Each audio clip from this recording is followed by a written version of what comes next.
Hello အားလုံးပဲမင်္ဂလာပါဒီနေ့ကတော့အင်းကြီးနောက်မှာရှိရဲ့လိုတက်ကုံတိုက်ရဲ့ညစီတန်းကိုခေါ်တော့လဲမှာဖြစ်ပါတယ်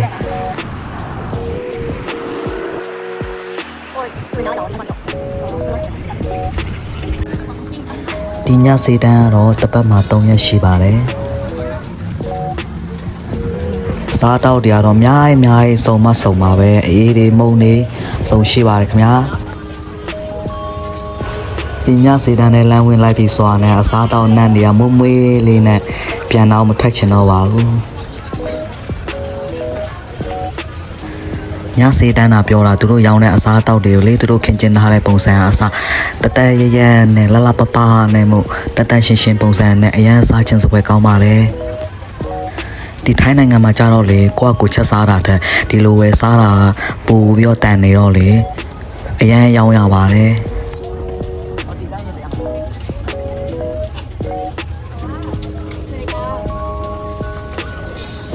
ကျွန်တော်အရန်တဘောကြတာတခုကလေဒီထိုင်းနိုင်ငံရဲ့ညစီကသူတို့ရောင်းတဲ့အစားအသောက်တွေကိုလေဝယ်မဲ့လူကိုလေဝယ်ချင်းစိတ်ပေါက်အောင်ပေါ့နော်အရန်နဲ့ဆွဲဆောင်နိုင်တယ်ပေါ့နော်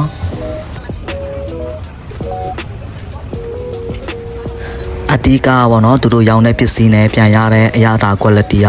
အရန်ကိုဖဲဖြစ်တာပေါ့နော်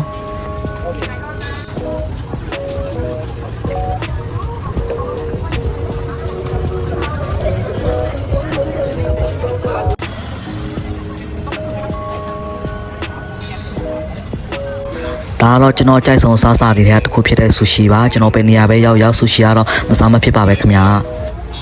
ပြီးတော့လေကျွန်တော်ဒီနင်းတီးဖြော်ရည်ကိုအရန်ကြိုက်တာပေါ့နော်လမ်ရိုင်းလို့ခေါ်လာဒီအေးရလေးချိုလေးနဲ့အရန်ကိုတောက်လို့ကောင်းတာပေါ့နော်